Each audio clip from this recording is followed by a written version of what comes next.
నాకు Java full stack course అనేది బాగా హెల్ప్‌ఫుల్ అయింది. లైక్ ఇక్కడ real time hands on projects explain చేసి చేయిచ్చారు. సో, నాకు టెక్నికల్ ఇంటర్వ్యూస్‌లో అవే హెల్ప్ అయినాయి. సో, నేను బాగా క్లియర్‌గా ఎక్స్‌ప్లెయిన్ చేయగలిగాను. బికాస్ ఆఫ్ ఆనంద్ సార్ బాగా ఎక్స్‌ప్లెయిన్ చేశారు మాకు లైన్ టు లైన్ ఎలా చెప్పాలి ఏంటి అని. నెక్స్ట్ కోడింగ్‌లో కూడా మాకు ఎలా లాజిక్ రాయాలి ఏంటి అని బాగా ప్రాక్టికల్‌గా ఎక్స్‌ప్లెయిన్ చేశారు.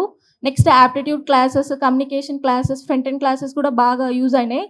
అండ్ కమ్యూనికేషన్ క్లాసెస్‌కొచ్చేసరికి స్టేజ్ ఫియర్ అవన్నీ అంటే గ్రూప్ డిస్కషన్స్ ఎలా చేయాలి ఏంటి అని బాగా క్లియర్‌గా ఎక్స్‌ప్లెయిన్ చేశారు. నెక్స్ట్ ఫ్రంట్ ఎండ్ క్లాసెస్ కూడా బాగా హెల్ప్‌ఫుల్ అయినాయి. యాప్టిట్యూడ్ క్లాసెస్ కూడా బాగుంది. Interview process first 2 coding questions ఉన్నాయి. 2 కోడింగ్ క్వెషన్స్ మీడియం లెవెల్‌లో ఉంటాయి. అంటే ఎగ్జాంపుల్ స్ట్రింగ్స్, అరేస్ మీద ఉన్నాయి.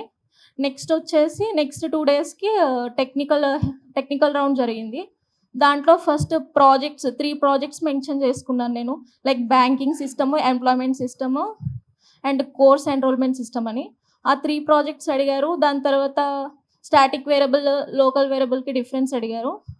సి++కి, జావాకి డిఫరెన్స్ అడిగారు. అంతే. నెక్స్ట్ హెచ్ఆర్ రౌండ్ అయింది.